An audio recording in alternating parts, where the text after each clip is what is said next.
अमन एक horror podcast channel चला करता था जिसमें वो भूत प्रेतों के बारे में बात किया करता।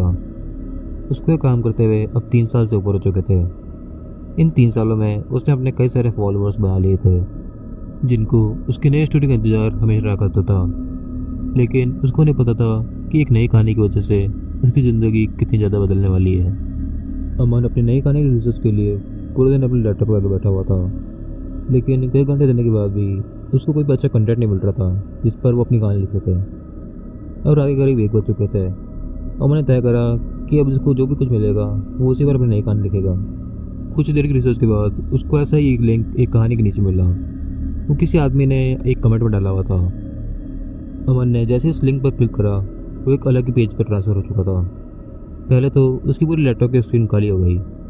उसको लगा शायद उसका लैपटॉप खराब हो चुका है, लेकिन तभी उसकी स्क्रीन पर एक वेबसाइट ओपन हुई। वो वेबसाइट बहुत ज़्यादा पुरानी लग रही थी, कुछ 2000 के टाइम की। उस पर एक बहुत बड़ा पैराग्राफ लिखा हुआ था। ध्यान से पढ़ने पर उसने पाया वो एक कहानी है। उसने धीरे से उस कहानी को पढ़ना शुरू करा। वो कहानी एक घर के बारे में थी जिसके अंदर आज तक जो भी गया है वो आज तक बाहर नहीं निकल पाया है। उस पैराग्राफ में ऐसे लोगों की कहानी लिखी हुई थी जो भी उस घर के अंदर गए हुए हैं। उस कहानी को पढ़ते पढ़ते अमन को बहुत ज़्यादा टाइम बीत चुका था, लेकिन जैसे ही अमन ने टाइम देने के लिए अपनी आंखें उस कहानी से हटाने की कोशिश करी, तभी उसने पाया कि वो अपनी आंखें हिला नहीं पा रहा है। उसने फटाफट से उस वेबसाइट को बंद करने की कोशिश करी, लेकिन वो अपने पूरे शरीर को नहीं हिला पा रहा था। वो बहुत ज़्यादा कन्फ्यूजन में था। उसको नहीं पता था कि उसके शरीर के साथ क्या हो रहा है, लेकिन धीरे धीरे वो अपने पलक भी नहीं झपका पा रहा था। वो अपनी आंखों को उस कहानी से हटा ही नहीं पा रहा था। बहुत देर तक अपनी पलकें नहीं झपकाने की वजह से उसकी आंखों से पानी बहना शुरू हो चुका था। बहुत देर पानी बहने के बाद अब उसकी आंखों से पानी भी सूख चुका था। अब उसको अपनी आंखों में बहुत तेज जलन महसूस हो रही थी, लेकिन वो अपनी आंखें बंद ही नहीं कर पा रहा था। वो चिल्लाने की कोशिश कर रहा था, लेकिन वो कितनी भी कोशिश करे उसके मुंह से कोई आवाज़ ही नहीं निकल रही थी। करीब 15 मिनट तक ऐसे रहने के बाद अब उसके आंखों के सामने अंधेरा छाने लगा था। बहुत देर तक पलकें झपकने की वजह से उसकी आंखें अब धुंधली हो रही थी। धीरे धीरे वो अब कुछ भी नहीं देख पा रहा था। उसकी आंखों के सामने एकदम अंधेरा छा चुका था। वो कुछ करता तभी वो अचानक अपना शरीर हिला पा रहा था।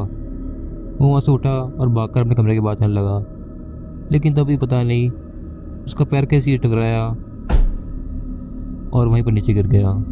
वो इतना जोर से गिरा था कि उसके सर से खून बहना शुरू हो चुका था। तभी उसकी आंखों की रोशनी वापस आ चुकी थी। वो सब कुछ क्लियरली देख पा रहा था।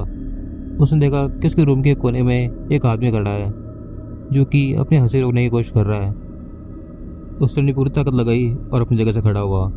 वो भागकर उस आदमी के पास गया और उसकी कॉलर पकड़ ली। वो उसे कुछ सवाल पूछता उससे पहले ही उसको ऐसा लगा कि उसकी पूरी शरीर की ताकत अचानक से गायब हो चुकी हो। वो अपने घुटनों पर आ चुका था। उसने अपनी ताकत लगाई और ऊपर देखा तो वो आदमी जो इतनी देर से अपनी हंसी रोक कर बैठा था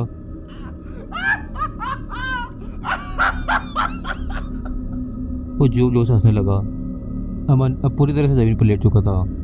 उसके शरीर में बिल्कुल भी ताकत नहीं थी कि वो उठकर कुछ भी कर सके। धीरे धीरे उसकी आंखों के सामने वापस से अंधेरा छाने लगा, लेकिन इस बार उसको पता था कि उसकी आंखें वापस नहीं खुलने वाली है। वो वहीं पर लेटा रहा जब तक उसकी वहीं पर मौत नहीं हो गई। अगले दिन पुलिस वहाँ का छानबीन करने लगी, लेकिन उनको वहाँ कुछ भी अजीब सा नहीं मिला। आखिर में इस सब को एक एक्सीडेंट का नाम दे दिया गया और अमन की कहानी यहीं पर ख़त्म हो गई।